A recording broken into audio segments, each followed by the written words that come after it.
암행어사의 부인이 된 과부의 딸. 옛날에 관상을 잘 보는 한 무관이 있었습니다.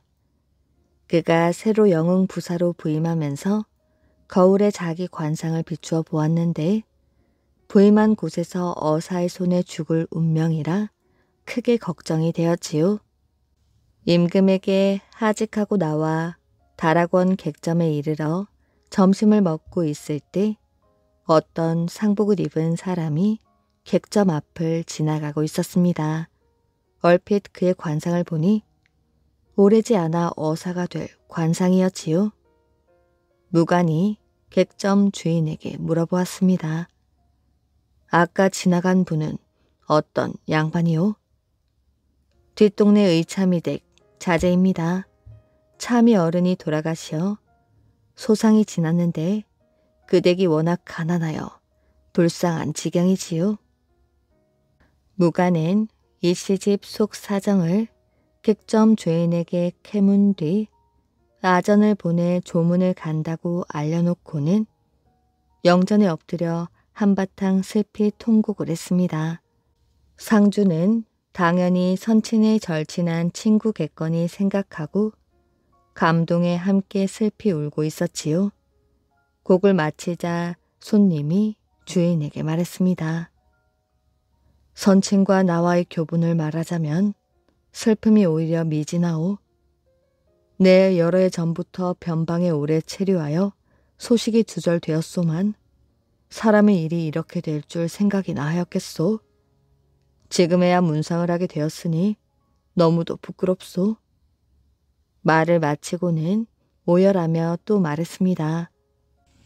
댁의 형편이 어려워 장사를 지내느라 빚이 많을 테지요. 주인이 말했습니다. 어찌 다 말할 수 있겠습니까? 그러자 손님이 말했습니다. 나는 지방의 벼슬을 얻고 상주는 큰 일을 당했으니 장래 빚은 내가 도맡아야 할 것이었지만 관가의 일이 많아 부임 즉시 짐을 꾸려 보내기는 어려울 것 같으니 상주가 아무 때나 말을 빌려 타고 내려오면 내가 넉넉하게 도와주리다. 그러고는 관할을 출입하는 허가증을 써주고 떠났습니다. 그 뒤 이 씨는 가까스로 말을 빌려 노복도 빌려 영흥에 당도하게 되었습니다. 비바람을 무릅쓰고 달렸기 때문에 몰골이 말이 아니었지요. 출입 허가증을 내고 관문에 들어갔을 때 영흥부사가 그의 용모를 바라보니 전과 크게 달라져 도무지 어사가 될 것 같지 않았습니다. 그래서 거절하여 쫓아버릴 생각으로 일단 이 씨와 인사를 나눈 뒤에 말하였지요. 손님은 나와 무슨 인연이 있나요? 사또께서 제 집에 문상을 오셔서 이런저런 말씀을 하시고 출입 허가증까지 써주시며 저에게 한번 내려오라고 신신당부를 하셨기에 고개를 넘어 찾아왔는데 갑자기 모른 척을 하시니 이런 허망한 경우가 있겠습니까? 나는 손님 집에 문상 간 적도 없고 출입 허가증을 써준 일도 없소. 두 사람 사이에 서로 말이 오가더니 점점 큰 소리가 나왔습니다. 사또가 아전을 불러 말하였지요. 이 양반을 끌어내라. 그러고는 관내 백성들을 불러 큰 소리로 말하였지요. 오늘 밤에 만일 이 양반을 재워주는 자가 있으면 곤장을 치겠다. 이 씨는 관문을 나오게 되었습니다. 그런데 이미 관의 명령이 지엄하게 내려졌으니 아무도 그를 재워주려 하지 않았습니다.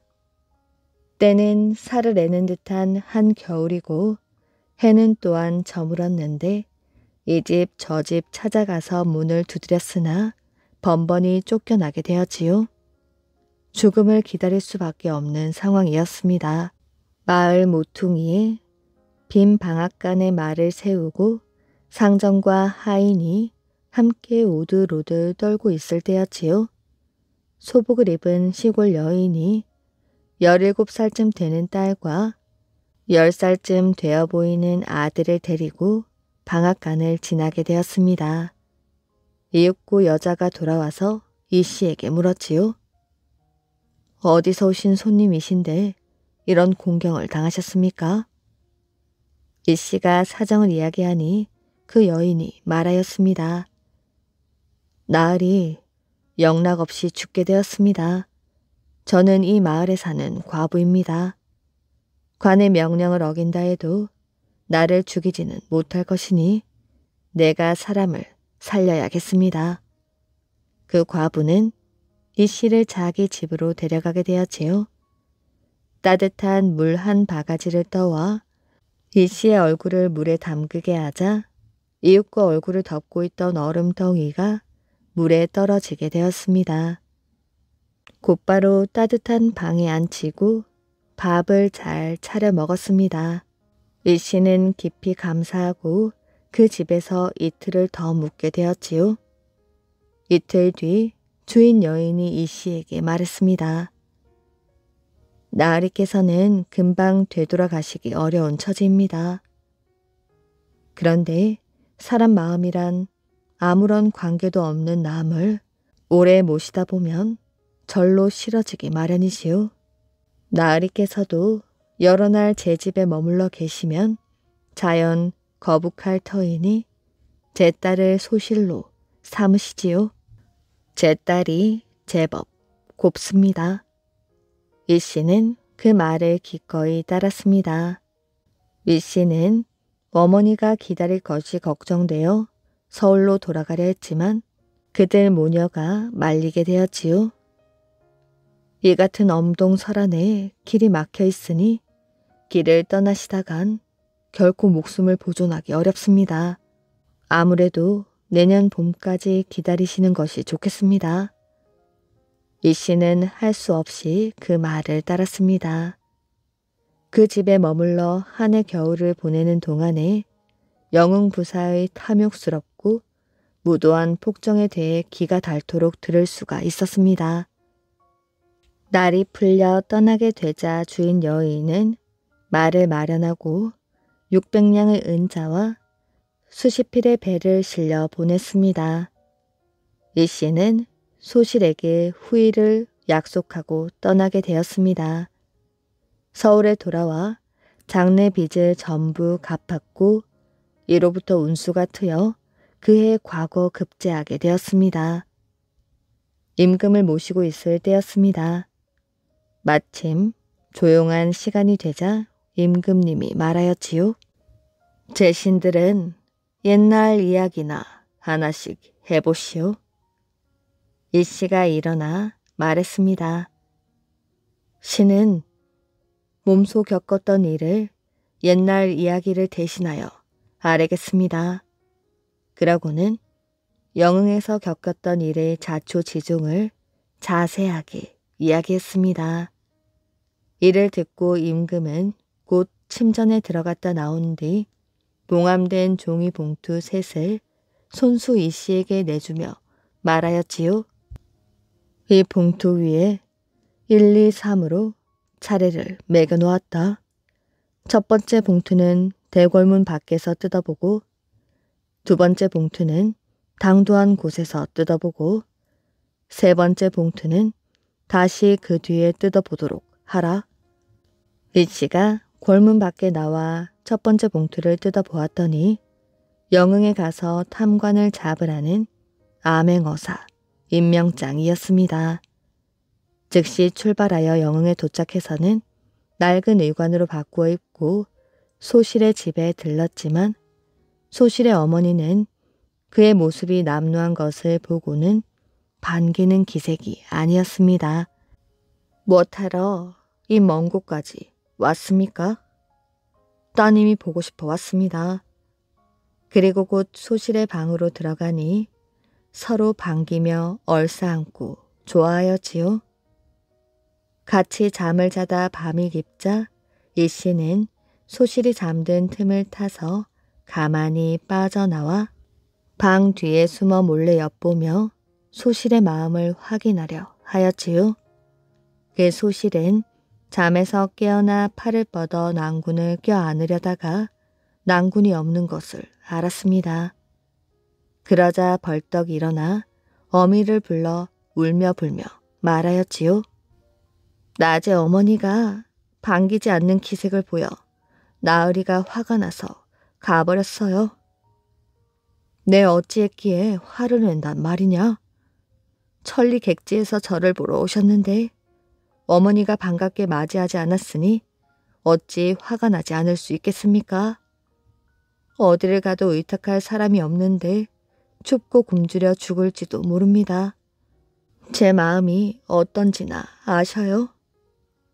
소실은 결국 울음보를 터뜨렸지요. 일씨는 즉시 다른 의관으로 갈아입고 따르는 종들을 불러 객사에서 어사출두를 했습니다.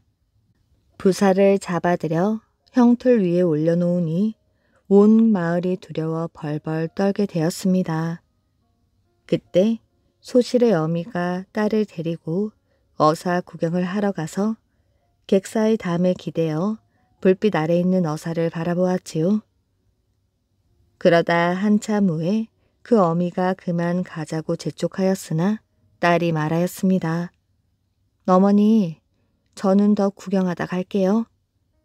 조금 후에 딸이 집으로 달려와 말했습니다. 어머니, 그 어사또가 다른 사람이 아니고 바로 우리 집 나으리지 뭐예요? 설마 그럴 리가 있겠니? 제 눈으로 똑똑히 보았어요. 다시 한번 가봐요. 모녀가 다시 가서 담 쪽에서 자세히 바라보았는데 과연 딸의 말과 같아 뛸 듯이 기뻐하고 돌아와서도 잠을 이루지 못하였습니다.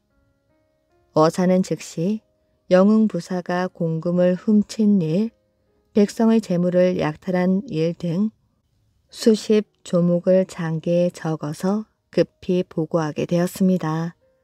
그리고 나서 두 번째 봉투를 뜯어보았더니 그대로 영흥부사의 직무를 행하라는 명이었지요.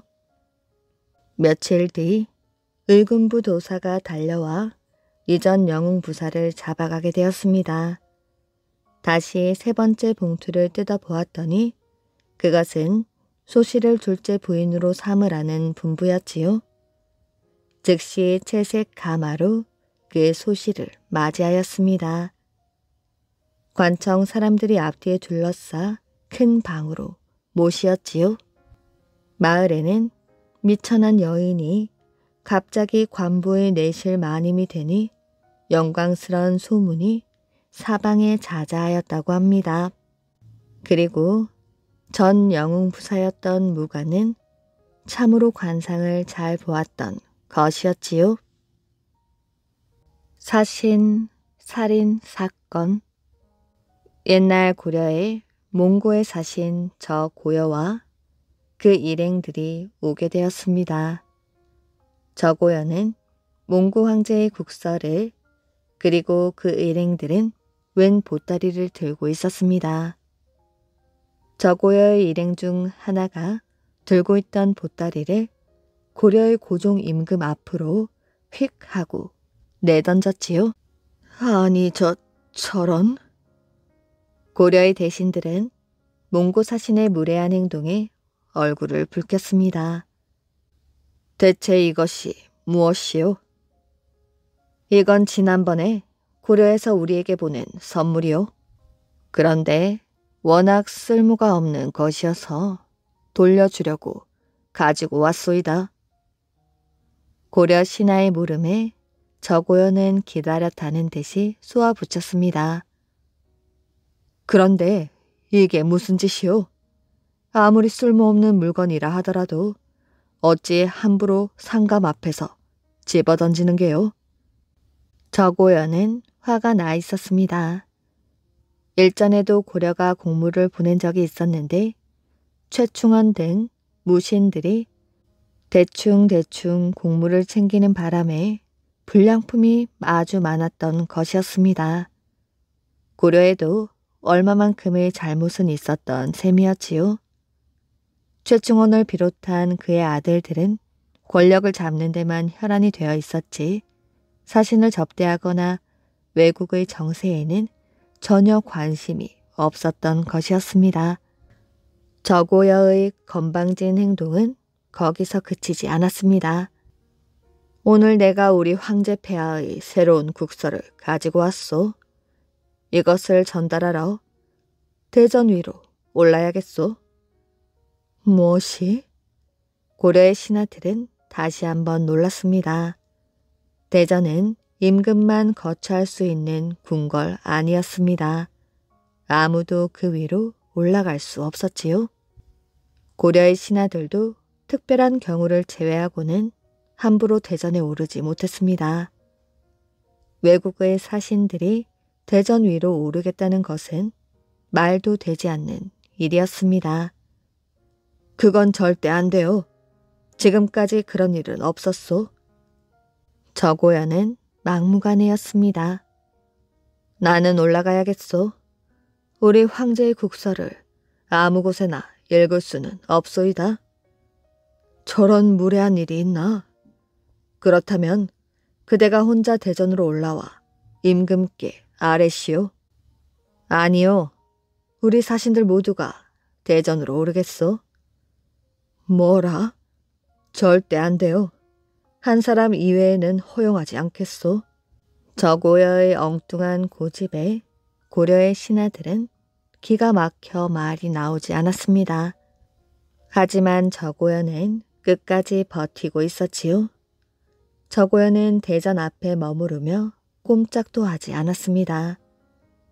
할 수 없는 일이었습니다.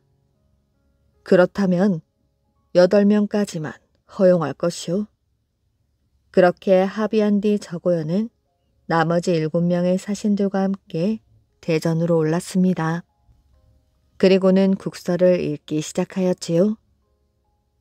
앞으로 고려는 수달피 1만영, 가는 명주 3,000필과 가는 모시 2,000필, 그리고 솜 1만영과 용당묵 1,000자루, 붓 200자루 종이 10만장을 몽고에 보내시오.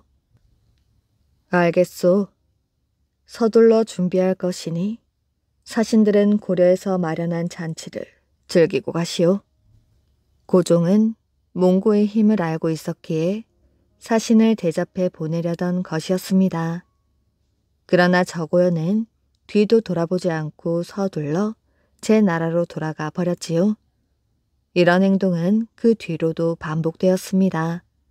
그런데 그 저고여가 3년 뒤 고려에 왔다가 돌아가는 길에 피살을 당하고 말았습니다.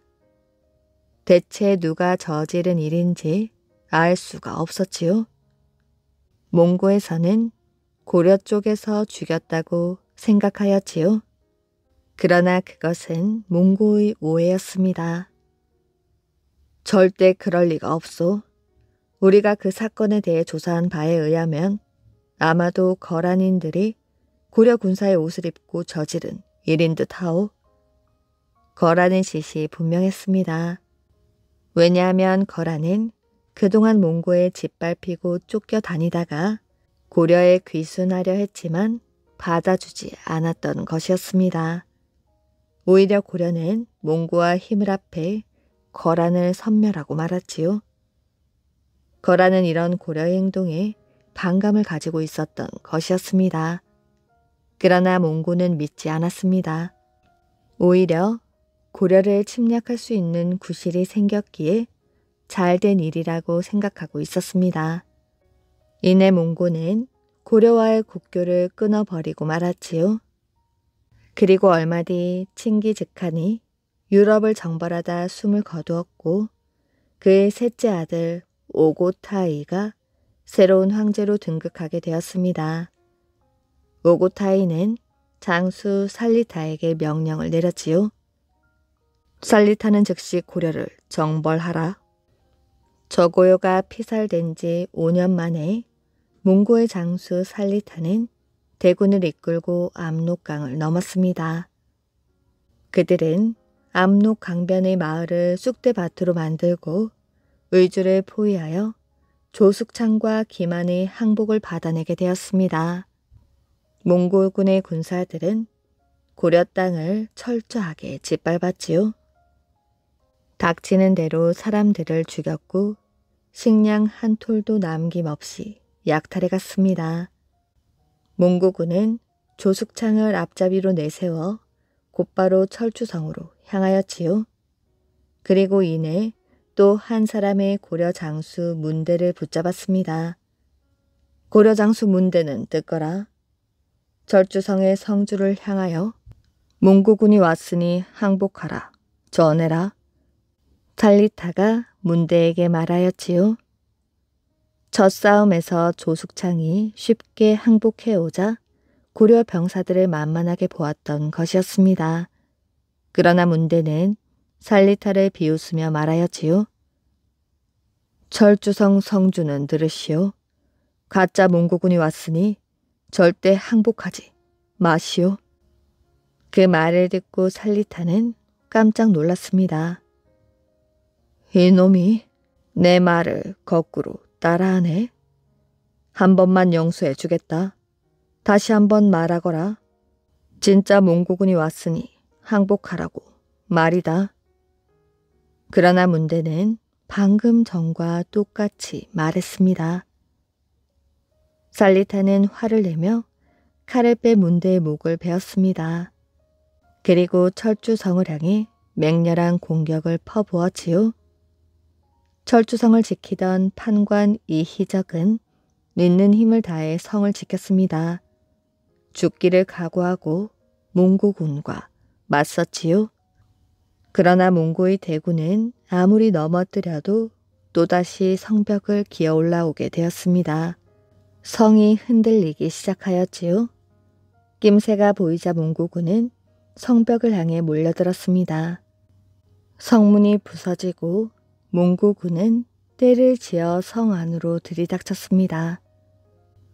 내가 몽고의 오랑캐를 막아내지 못하니 어찌 두 눈을 뜨고 임금님을 대하겠는가? 끝내 이적은 스스로 목숨을 끊고 말았습니다. 몽고군은 철주성마저 손에 놓고 귀주성을 향해 진격하였지요. 귀주성에서는 김경손 장군과 박서 장군이 살리타를 기다리고 있었습니다. 고려의 병사들은 듣거라. 만일 귀주성을 잃게 되면 개경은 몽고의 것이 된다. 우리가 마땅히 목숨을 걸고 지켜야만 한다. 그 말에 고려의 군사들은 몽고군을 맞아 격렬하게 싸웠습니다. 죽어가면서도 화살 하나를 더 쏘아 몽고군을 쓰러뜨렸고 상처로 피가 흐르는 몸을 이끌고 창을 던졌지요. 살리타는 당황하지 않을 수 없었습니다. 고려의 병사들을 얕보다가는 오히려 큰코 다치겠는걸? 작전을 바꿔야겠어. 그런 생각에 이른 살리타는 잘 싸우는 병사들을 따로 골라 귀주성을 공격하게 되었습니다. 하지만 그런다고 성을 잃을 고려군이 아니었지요. 살리타의 바뀐 작전을 눈치챈 김경소는 자신이 아끼는 정예 병사를 이끌고 직접 성 밖으로 나가 살리타의 결사대를 한 번에 부셔버리고 말았습니다. 고려군이 이렇게 끈질긴 데가 있단 말인가? 할 수 없군. 사람을 보내 달래보아야겠군.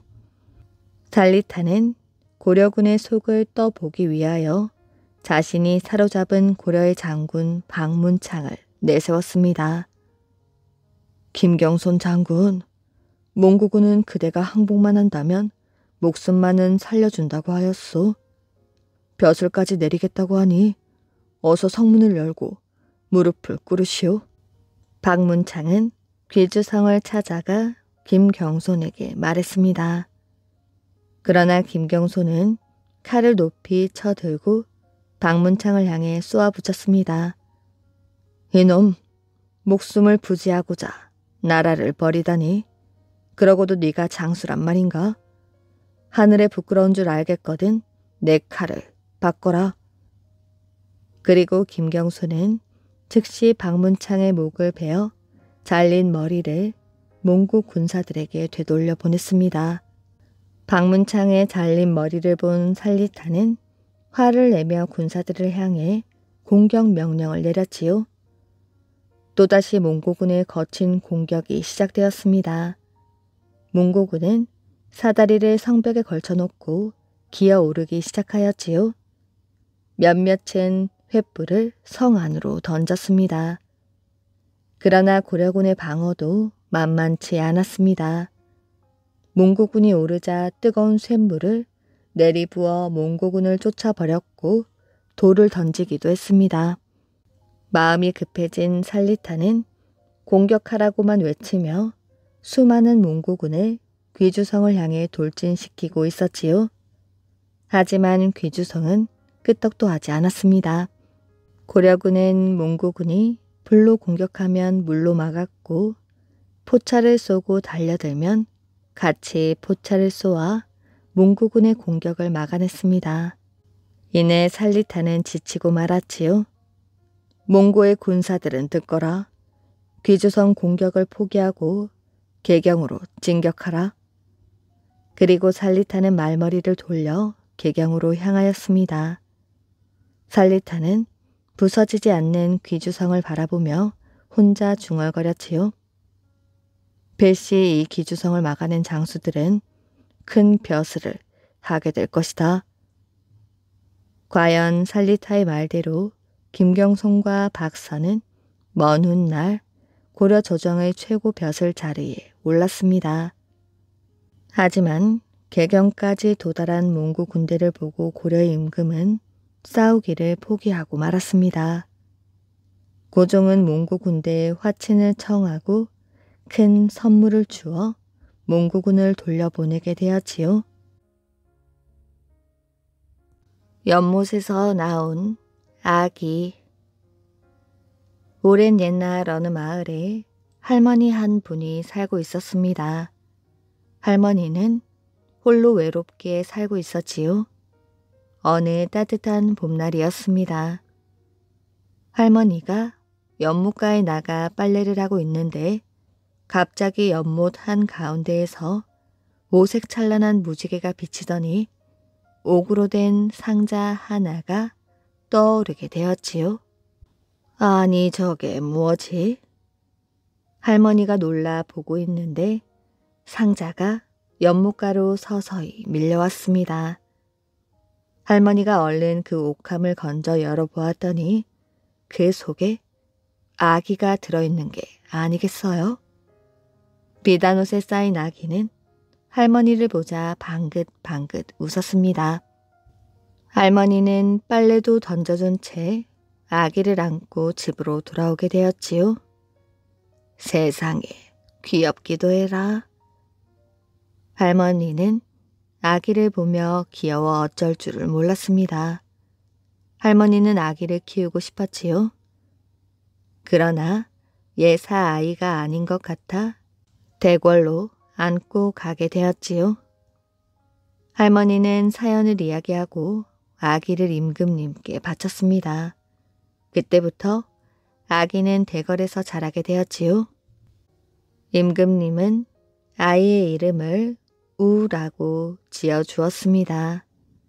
나라의 훌륭한 일꾼이 되라는 뜻으로 도울 우자를 쓴 것이었지요.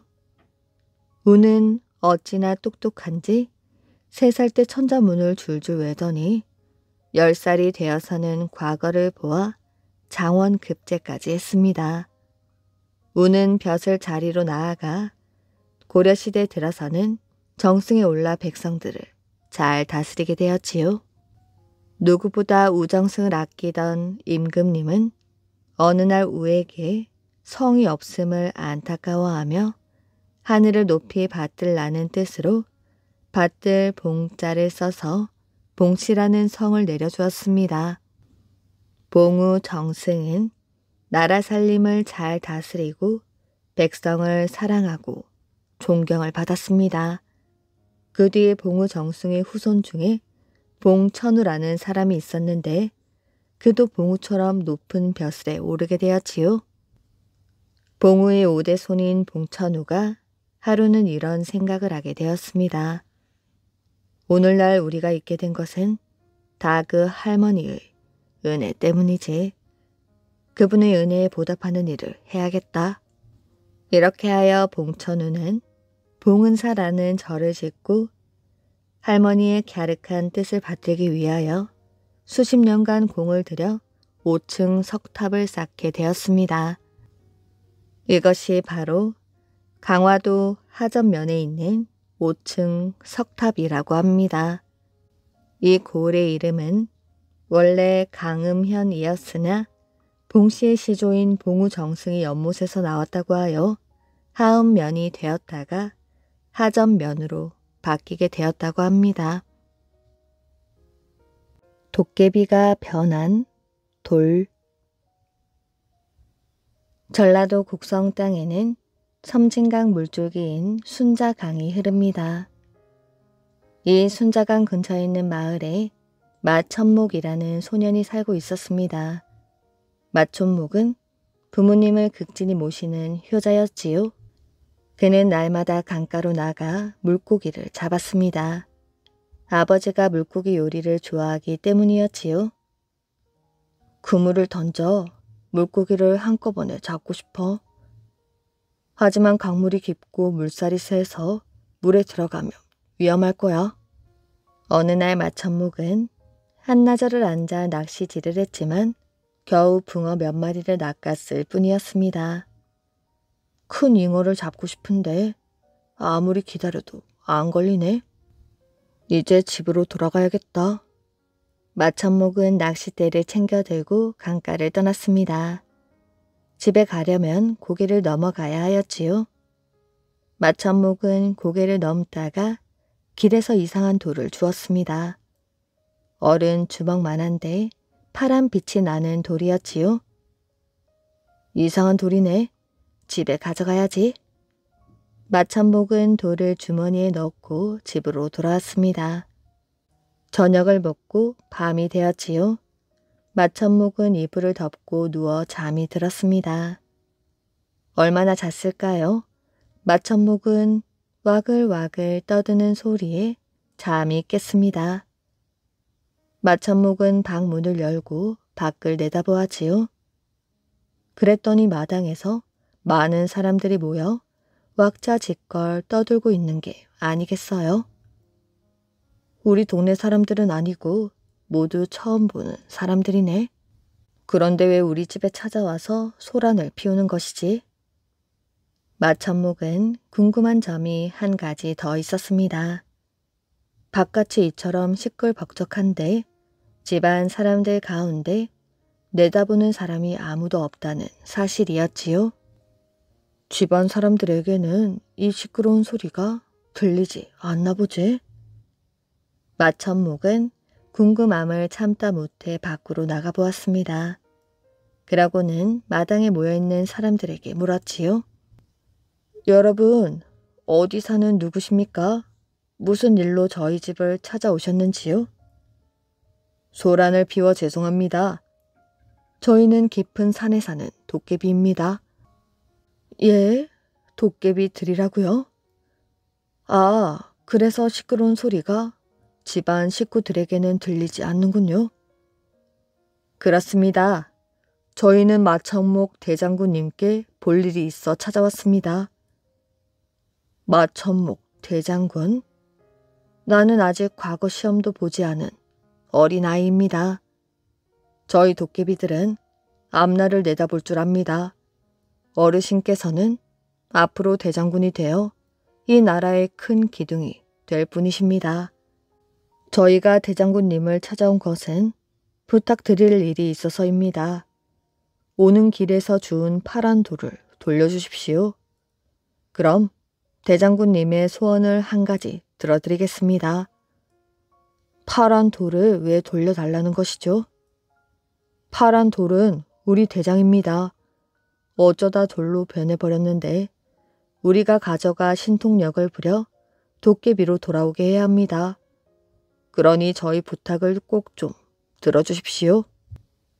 마천목은 도깨비들의 청을 들어주기로 했습니다. 그 대신 도깨비들에게 소원 한 가지를 말하였지요. 나는 순자강에서 물고기를 많이 잡고 싶어요. 돌로 물길을 막아 물고기를 쉽게 잡을 수 있는 어장을 만들어주세요. 그러지요. 1시간 뒤에 강가로 나와보시지요. 말을 마친 도깨비들은 온데간데 없이 사라져버렸습니다. 마천목은 1시간 뒤 강가로 나가보았습니다. 그 사이에 도깨비들은 벌써 어장을 만들어 놓았지요. 돌을 쌓아 물길을 막았기 때문에 물고기들을 어장에 몰아넣어 쉽게 잡을 수가 있었습니다. 날마다 아버지께 물고기 요리를 해드릴 수 있게 되었어. 마천목은 너무너무 기뻤습니다.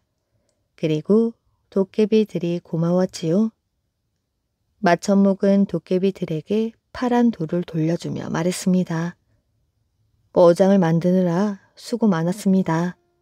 내가 메밀묵을 쑤어다 줄 터이니 오늘 저녁 때 어장에 모이도록 하세요. 도깨비들은 메밀묵을 좋아했기 때문에 손뼉을 치며 기뻐했습니다. 그날 저녁 도깨비들은 순자강 어장에 모여들었지요. 마천목이 메밀묵을 쑤어 솥째 들고 오자 도깨비들이 벌떼같이 달려들었습니다. 도깨비와 흥정을 벌인 소년 마천목은 뒷날 도깨비들이 말한 대로 큰 인물이 되었습니다. 태조 이성계를 도와 조선을 세우고 대장군이 되어 병마절도사의 자리에 올랐던 것입니다. 1000마리가 된 말 한 마리. 옛날 제주도에 한 농부가 살고 있었습니다. 농부는 가난했지만 아주 부지런한 사람이었지요. 농부에게는 한 가지 소원이 있었습니다.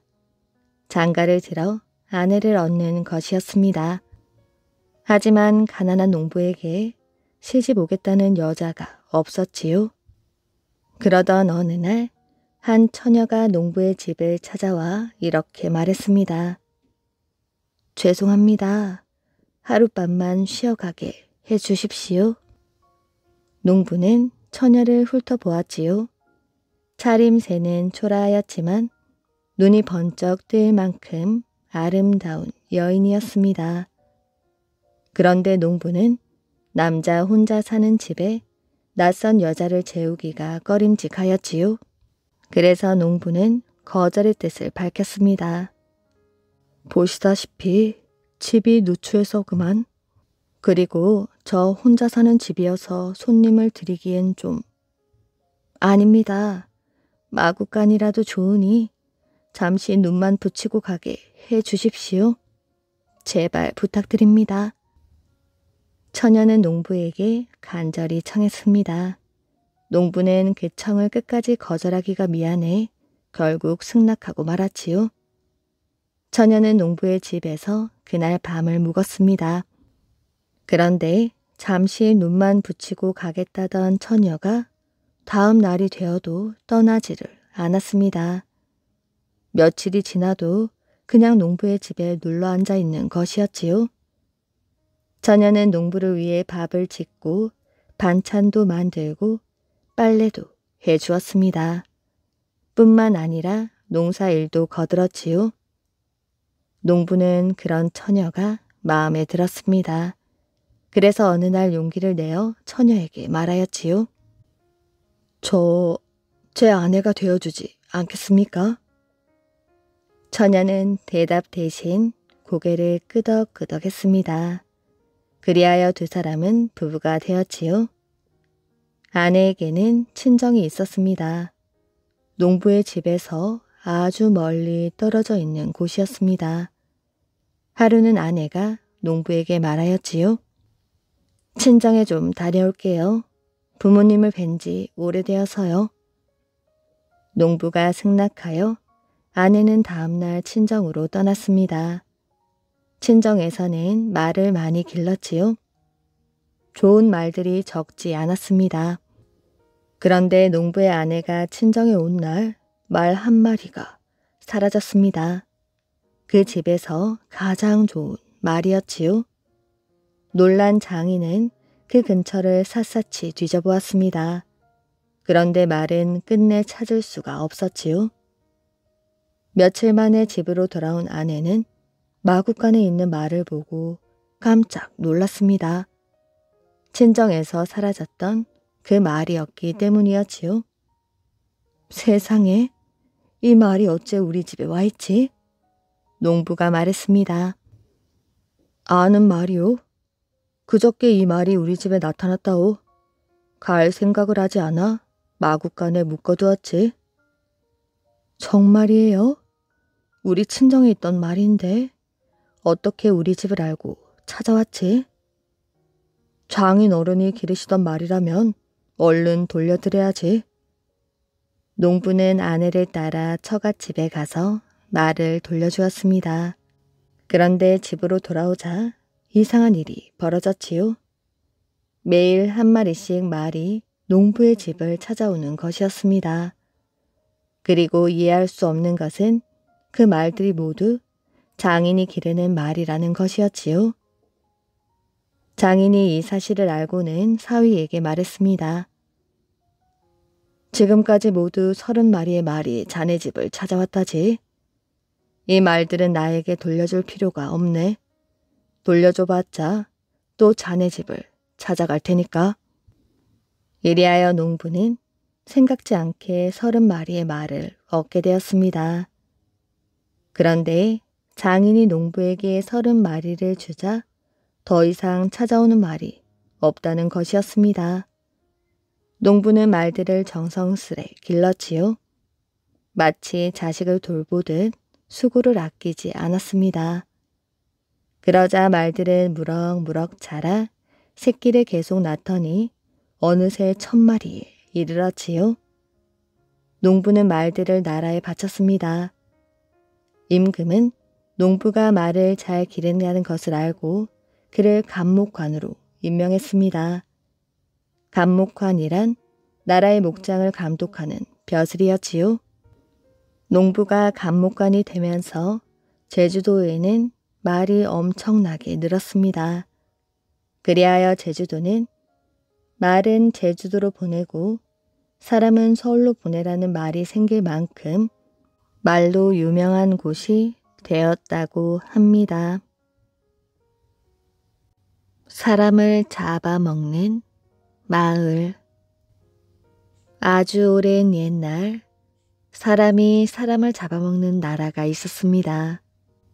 이 나라 사람들은 서로를 소의 모습으로 보고 있었지요. 그래서 서로 잘못 알고 서로 잡아먹었던 것이었습니다. 이 나라는 지옥이야. 사람들끼리 잡아먹는 이런 끔찍한 나라가 어디 있어? 난 이런 나라에서 도저히 살 수 없어. 생각이 깊은 어느 젊은이가 이런 생각을 하고 그 나라를 떠나게 되었습니다. 그는 나그네가 되어 세상 구석구석을 돌아다녔지요. 세월은 흐르고 흘러 그의 얼굴에는 어느새 주름살이 생겼습니다. 나그네는 어느덧 세상 끝에 있는 나라에 다다랐지요. 그 나라는 사람들끼리 사이좋게 지내는 나라였습니다. 내가 찾는 나라가 바로 이 나라야. 나그네는 크게 기뻐하였지요. 나그네가 어느 마을에 이르러 지나가는 노인에게 말을 걸었습니다. 이 나라는 아주 평화롭군요. 옛날부터 이리 평화로운 곳이었습니까? 그런데 노인이 고개를 가로젓는 것이었어요. 아니요. 옛날에는 지옥이나 다름없었지요. 사람들끼리 서로 잘못 알고 서로 잡아먹는 일도 많았습니다. 그런데 사람들이 파를 먹고 난 뒤부터 사람과 소를 구별하게 되었습니다. 그래서 사람이 사람을 잡아먹는 끔찍한 일이 없어졌지요. 나그네는 깜짝 놀라 물었습니다. 파를 먹고 난 뒤부터 평화를 얻게 되었다고요? 파가 도대체 무엇입니까? 파를 모르시는 걸 보니 다른 나라에서 오셨군요. 제가 파를 보여드리지요. 노인은 나그네를 파밭으로 데려갔습니다. 여기 있는 것이 파입니다. 밭에 씨를 뿌리면 아주 잘 자라지요. 그렇군요. 팥씨를 좀 얻을 수 있겠습니까? 우리나라에 가져가서 심어야겠어요. 그리하시지요. 노인은 나그네에게 팥씨를 주었습니다. 나그네는 그 씨를 얻어 가지고 자기 나라로 돌아가게 되었지요. 나그네는 자기 집으로 가서 텃밭에 팥씨를 뿌렸습니다. 그리고는 오랜만에 옛 친구들을 만나려고 마을로 들어가게 되었지요. 마을에는 친구들이 그대로 살고 있었습니다. 나그네는 친구들을 보자 반가워 소리쳤지요. 내가 돌아왔네. 그동안 잘 지냈는가? 그러나 친구들은 나그네를 보자 이렇게 말했습니다. 저기 소가 온다. 다 같이 잡아먹자. 그게 무슨 소리야? 나는 소가 아니라 사람이야. 나그네가 큰 소리로 외쳤지만 친구들은 그의 말을 알아듣지 못했습니다. 그들은 나그네를 소로 알고 그 자리에서 그만 잡아먹고 말았지요. 얼마 뒤 나그네의 집 텃밭에서 파가 자랐습니다. 사람들은 파를 조금씩 먹어보았지요. 그 뒤부터 온 나라 사람들이 파를 먹게 되었는데 그 후로 사람이 사람을 잡아먹는 일이 없어지게 되었습니다. 파를 먹고 난 뒤부터 사람과 소를 구별하여 보게 되었기 때문이라고 합니다. 오색 빛깔 구슬. 옛날 어느 가난한 집에 두 형제가 살았습니다. 형제는 산에 가서 나무를 해다가 팔면서 살았지요. 형제는 서로를 위해주며 사이좋게 지냈습니다. 마을 사람들도 칭찬을 하였지요. 어느 날 형제는 이웃 마을에 잔치가 있어서 다녀오는 길이었습니다. 형님, 하늘 좀 보셔요. 정말 높고 푸르지요? 그렇구나. 꼭 바다가 하늘에도 있는 것 같구나. 형제는 서로를 쳐다보며 환하게 웃었습니다. 어느덧 냇가에 이르러 형제는 서로 도와주며 내를 건너고 있었지요. 두 사람이 내 한가운데 이르자 물속의 아름다운 빛깔이 출렁였습니다. 형님, 저걸 좀 보세요. 그래, 뭐가 저렇게 고운 빛깔을 내는지 모르겠구나. 이상하게 생각한 형제는 가까이 다가가 보았습니다. 제가 건져볼게요. 동생은 물속에 손을 넣어 작은 구슬을 건져내었습니다. 아주 예쁜 구슬이구나. 이런 빛깔은 처음 보는 것이야. 오색 빛깔의 구름이 낀 것 같기도 하네. 안쪽에서 물이 뚝뚝 떨어질 듯 파래요. 정말 신기한 구슬이지요. 형제는 뚫어져라 구슬을 살펴보았습니다. 귀한 구슬인 것 같으니 형님께서 보관하세요. 그게 무슨 말이야? 네가 건졌으니 네가 보관하렴. 형님, 그러면 우리 같이 보관해요. 집으로 돌아온 형제는 구슬을 상자에 넣었습니다. 잠시 후 이상한 일이 생겼지요. 상자 안에서 눈부신 빛이 나더니 구슬 주변에 금은 보화가 가득 채워졌습니다. 형과 동생은 두 눈이 휘둥그레졌습니다. 다시 금은 보화를 꺼낸 후 상자를 닫았다 열어보았지요. 이번에도 구슬 주변에 금은 보화가 가득했습니다. 상자 뚜껑을 열고 닫을 때마다 보물이 채워졌지요. 형제는 너무 놀라 입을 다물 수가 없었습니다. 이 구슬은 돈을 낳는 구슬이구나. 구슬 때문에 갑자기 부자가 된 형제는 각각 집을 지었습니다. 돈과 재물도 모두 반으로 나누었지요. 이제 너와 내가 서로 헤어져 살게 되었구나. 집은 떨어져 있어도 마음은 언제나 네 곁에 있으니 앞으로도 사이좋게 잘 지내자꾸나. 형님, 그건 저도 마찬가지예요. 늘 형님을 생각하며 살겠어요. 자, 이 구슬은 하나뿐이니 네가 가지도록 해라. 형님, 그 구슬은 형님이 가지셔야지요. 아니다. 네가 물에서 건져온 것이니 네가 가지도록 해. 형님, 지금까지 제가 형님 말을 어긴 적이 있나요? 이번만큼은 형님 말을 듣지 않겠어요. 우리가 지금까지 사이좋게 지낸 것은 네가 내 말을 잘 들었기 때문이란다. 그러니 네가 가지도록 해라. 형제는 서로 구슬을 가지지 않겠다고 우겼습니다. 어느새 형제는 꽤 많은 시간 실랑이를 벌였지요. 이 구슬 때문에 의존 우리 사이가 멀어지겠구나. 그러게 말이에요. 아무래도 이 구슬을 다시 가져다 놓아야겠어요. 그래, 그거 좋은 생각이다. 형제는 구슬을 가지고 냇가로 갔습니다. 냇가에 도착한 형제는 깜짝 놀랐지요. 돈을 낳는 구슬과 똑같은 구슬이 냇물 속에 하나 더 있었습니다. 형님, 하나씩 나누어 가지라고 하늘에서 내려주신 모양이에요.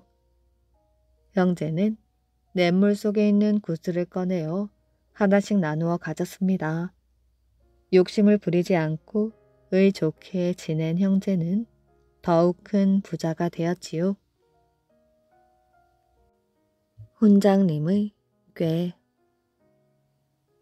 옛날 어느 마을에 서당이 있었습니다.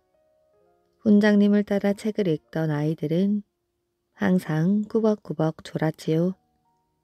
시간이 흘러도 아이들의 조는 습관은 고쳐지지 않았습니다. 어느 날 훈장님은 아이들을 위하여 좋은 꾀를 생각해냈습니다. 얘들아, 너희들이 매일 서당에서 졸고 있으니 공부는 언제 하느냐? 어서 나가서 찬물로 세수를 하고 오너라. 특히 손을 깨끗하게 씻고 와야 한다. 만약 손이 지저분하면 종아리를 때릴 터이니 알아서들 하거라. 아이들은 밖으로 우르르 나갔습니다. 그 사이 훈장님은 가마솥 밑에 묻은 시커먼 검댕을 문 고리에 묻혔지요. 잠시 후 아이들이 방으로 들어왔습니다. 훈장님은 시치미를 뚝 떼고 앉아 있었습니다. 모두들 세수를 깨끗이 하였느냐?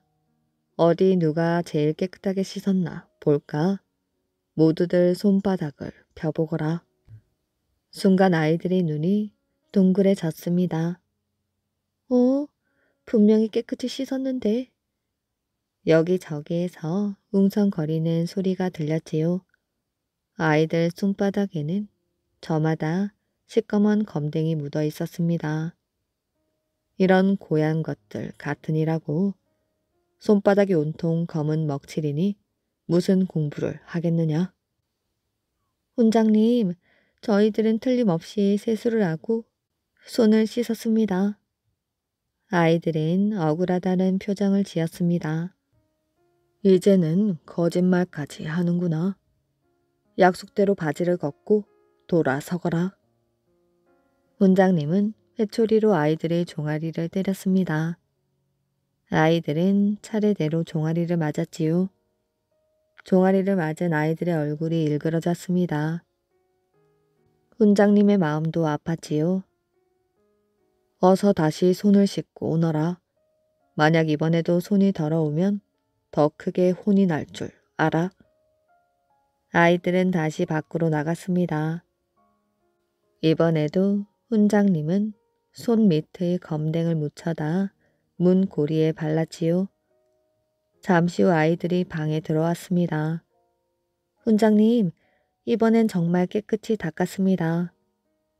아이들은 제 각각 손바닥을 펴보았습니다. 순간 아이들은 서로를 바라보며 어리둥절하였지요. 아이들의 손바닥에 까만 먹칠이 되어 있었습니다. 아무리 생각해도 이상한 일이었지요. 네 이놈들, 뭘 그렇게 놀라는 것이야. 약속대로 바지를 걷어라. 훈장님, 이번에는 분명히 씻고 들어왔습니다. 아니 이놈들이 자꾸 거짓말을 하는구나. 어서 종아리를 걷지 못할까? 아이들은 이내 울음을 터뜨렸습니다. 그럼 좋다. 한 번만 더 기회를 줄 터이니 이번에는 꼭 씻고 오너라. 아이들은 눈물을 닦으며 밖으로 나갔습니다. 이번에도 훈장님은 문고리에 검정 먹칠을 해두었지요. 아이들은 문고리를 잡고 들어오면서 손바닥부터 펴보았습니다. 정말 이상한 일이었지요. 여전히 검은 먹칠이 묻어 있었습니다. 네 이놈들, 손을 씻었는데도 왜 검은 먹칠이 되었는지 생각해 보았느냐? 훈장님, 정말 이상합니다. 틀림없이 손을 씻었는데도 검정이 묻어 있습니다. 아이들은 겨우 입을 열었습니다. 그때서야 훈장님은 빙그레 웃었지요. 자, 여길 보거라. 훈장님은 문고리에 손을 대어 보았습니다. 훈장님의 손에 검은 먹칠이 묻었지요. 아이들은 그제야 훈장님이 일부러 검은 먹칠을 해 놓았다는 것을 알았습니다. 아이들은 머리를 극적이며 고개를 숙였지요. 너희들이 공부를 하는 귀중한 시간에 졸고만 있으니 어찌한단 말이냐? 앞으로 더욱 정신을 차리고 열심히 공부하도록 해라. 예, 명심하겠습니다. 그 아이들은 절대로 졸지 않았다고 합니다. 이야기 재미있게 잘 들으셨나요? 오늘의 이야기는 여기까지입니다. 오늘도 이야기를 들어주셔서 정말 감사합니다.